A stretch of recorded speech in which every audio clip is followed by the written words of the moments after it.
ക്ഷീരോത്പാദനത്തിൽ ആഗോളതലത്തിൽ ഇന്ത്യ ഒന്നാം സ്ഥാനത്താണെന്ന് കേന്ദ്രമന്ത്രി രാജീവ് രഞ്ജൻ സിംഗ്. ദേശീയ ക്ഷീരദിനത്തിൽ മന്ത്രാലയത്തിന്റെ ബേസിക് ആനിമൽ ഹസ്ബൻഡറി സ്റ്റാറ്റിസ്റ്റിക് പുറത്തിറക്കവെയാണ് കേന്ദ്രമന്ത്രി ഇക്കാര്യം അറിയിച്ചത്.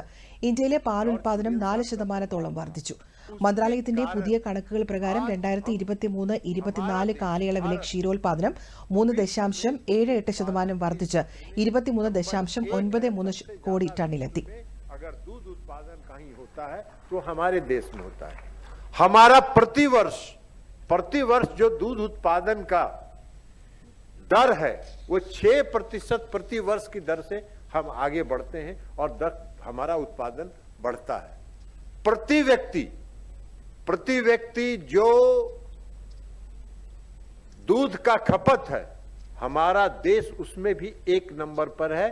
459 ग्राम, लगभग 460 ग्राम प्रति व्यक्ति दूध खपत के हिसाब से, हमारी आबादी के हिसाब से प्रति व्यक्ति 2022-23 ഇത് 23.05 കോടി ടൺ ആയിരുന്നു.